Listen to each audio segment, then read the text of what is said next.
এত দামি একটা ওয়াচ আপনি ভেঙে দিলেন।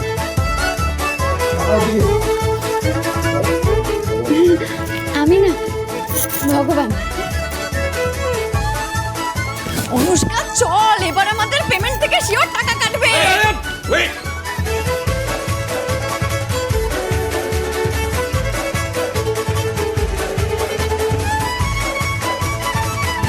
রুশাদি, এত সহজে আপনাকে ছাড়বো না বাদুর সেন।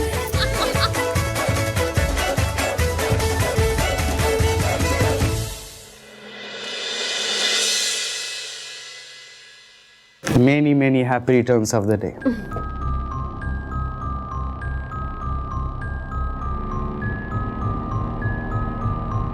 এই নাও তোমার জন্মদিনে সাধারণ স্বামীর কাছ থেকে সাধারণ উপহার। সৌমেন, আমার জন্মদিনে এর থেকে দামি উপহার আর হতেই পারে না।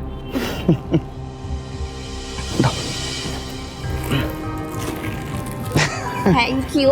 Happy birthday. আর সরি গো রুষা, তোমার জন্মদিনটা কেটে গেল, আমি একটু সময় দিতে পারলাম না তোমাকে। আরে আমি তো জানি ভাই তোমাকে একটা জরুরি কাজে পাঠিয়েছিল। হ্যাঁ গো, আর আমার মনে হয় কাজের জন্য বেশ কিছুদিনই ফিরতে পারবো না। একটা রিসর্ট বানানোর দায়িত্ব, সত্যিই অনেক কাজ। মানে তুমি কাল আমাদের সাথে কলকাতায় ফিরবে না? যেতে কার না ইচ্ছে করে বলো তো, কিন্তু ঋষি ভরসা করে এতগুলো দায়িত্ব দিয়েছে, সেইসব কাজ ফেলে যায় কি করে বলো তো? এই কোহিনূর রিসর্ট বানানোর দায়িত্বটা পুরোটাই আমায় নিতে বললো। তুমি কলকাতায় দেখা করতে আসবে তো আমার সাথে? আমি দেখা না করে থাকতে পারি? আর বৃষ্টি বাড়িতে কলকাতা কতটা ডিস্টেন্স? ওই 4.5-5 ঘন্টার রাস্তা। আমি প্রত্যেকটা সপ্তাহ তোমার সাথে দেখা করতে আসবো। দাঁড়াও তো, আমরা একটা সেলফি তুলি। তুমি যখন কলকাতায় থাকবে না তখন এই ছবিগুলোই আমার সম্বল হবে। তাকাও। আরে বাবা কাছে এসো, তাকাও না,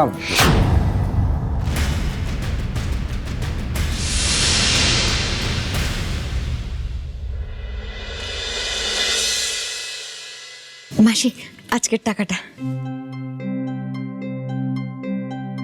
সে কখন বেরিয়েছে, এসে আর এতক্ষণে ফিরতে পারলি? আরে ওখানে সব ঠিক ছিল? রান্না ওদের ঠিকঠাক লেগেছে? পছন্দ হয়েছে? ইয়েস মাসি, তোমার রান্না কারোর পছন্দ হবে না হয়? ওরা খুব তৃপ্তি করে খেয়েছে।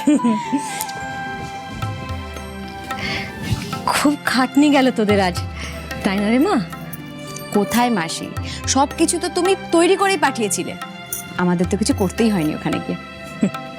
যাক, যা দিনকাল এলো তাতে এত বড় একটা অর্ডার পেয়ে আমাদের খুব লাভ হয়েছে।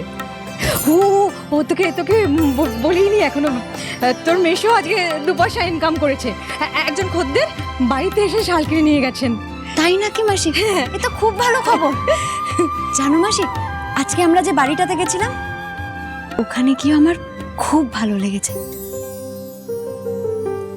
আজকের দিনটা হয়তো আমি কোনোদিনও ভুলতে পারবো না।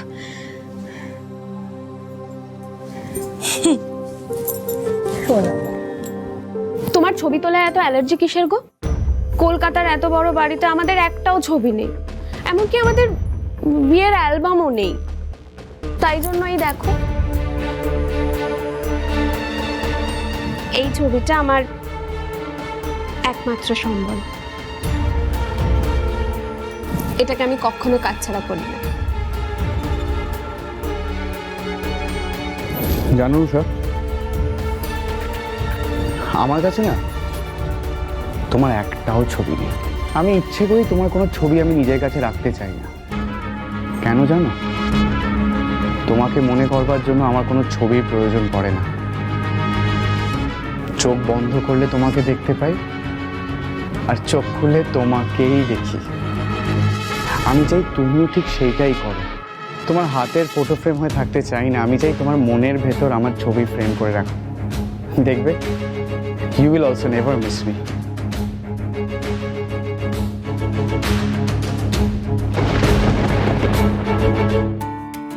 সৌমেন,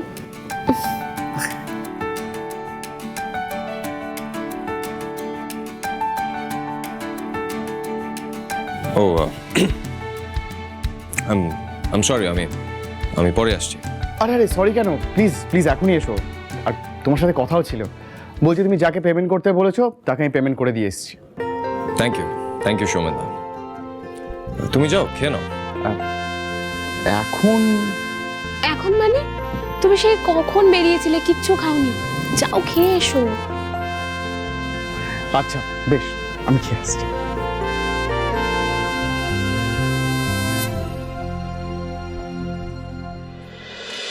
ডিয়ার টুবাইদা, আজকের দিনটা আমার কাছে খুব স্পেশাল। তুমি তো জানোই এমনিতেই আজ দিদির বার্থডে। আমি আজকের দিনটা প্রত্যেক বছর সেলিব্রেট করি, কিন্তু কোনো দিনও কোনো রিটার্ন গিফট পাই না আমি। কিন্তু আজ পেয়েছি। আজ ভগবান দিদির বার্থডে রিটার্ন গিফট হিসেবে একদম দিদির মতোই একজনকে এনে দিয়েছে আমার জীবনে। জানো টুবাইদা, আমার মনে হয় দিদি যদি বেঁচে থাকতো তাহলে হয়তো রুশাদির মতনই দেখতে হতো।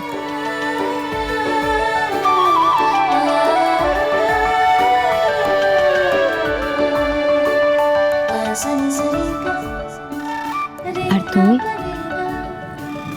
এত বছর পর বড় হয়ে তোমায় কেমন দেখতে হতো টুবাইদা? দিদি, ওই মেয়েটাকে আমি একেবারেই টলারেট করতে পারি না। Can we please change the topic? আমরা অন্য কিছু নিয়ে আলোচনা করি।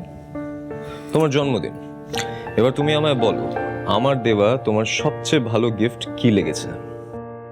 বাঙালি খাবার, পিহুর বানানো বাঙালি খাবার। জানো, রুশাদিকে দেখে মনে হচ্ছিল আমার কাছেই রেখে দিই সারা জীবন, এক মুহূর্তের জন্য কাজ ছাড়া না করি। কেমন যেন খুব কাছের মনে হচ্ছিল মানুষটাকে। মনে হচ্ছিল ওকে আমি অনেক বছর চিনি। হ্যাঁ, হতে পারে ওকে আমি আজকেই প্রথম দেখেছি, কিন্তু বিশ্বাস করো খুব ভালোবেসে ফেলেছি ওকে। মনে হচ্ছে সব করতে পারি ওর জন্য। সত্যি সত্যি দিদি, তোমার কোনো জবাব নেই। এত কিছু ছেড়ে ওই মেয়েটার রান্না করা বাঙালি খাবারটাই তোমার বেস্ট লাগলো? কি করব বল ভাই, মেয়েটাকে যে আমার বড্ড ভালো লেগে গেছে, তাই ওর বানানো খাবার তো বেস্ট হতেই হবে। বেশ ঠান্ডা পড়ছে। হ্যাঁ, দাঁড়াও, এটা তুমি জড়িয়ে নাও, ভালো করে জড়িয়ে নাও। There you go. ভাই, থ্যাংক ইউ ফর এভরিথিং। সত্যি বলছি, বৃষ্টি বাড়িতে না এলে আমি অনেক কিছু মিস করে যেতাম। এটা আমার কাটানো বেস্ট বার্থডে। তোমার যে এত ভালো লেগেছে তাতেই আমি খুব খুশি দিদি।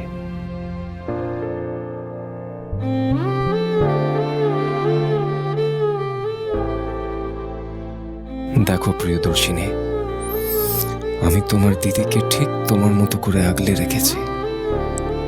তুমি যেখানেই থাকো ভালো থেকো।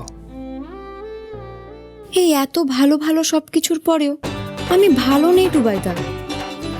আর তার কারণ হলো ওই রক্তচোষা বাদুর। সব সময় আমার সাথে ঝগড়া করে, সব সময় সবকিছুতেই মেজাজ। আমাকেও তো চেনে না।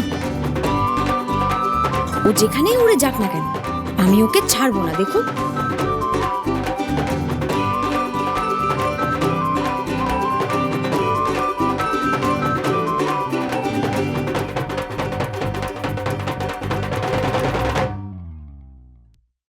আজকে তোমাকে রাতের ট্রেন ধরে বৃষ্টি বাড়ি থেকে কলকাতায় আসতে হবে। তুই আজ রাত্রে ট্রেনে চলে যাবি কলকাতা? এই যে মিস্টার বাদুর সেন, আর কত ঘুমোবেন? উঠুন। আপনি আমার রুমে কি করছেন? এখানে আসার পারমিশন আপনাকে কে দিল?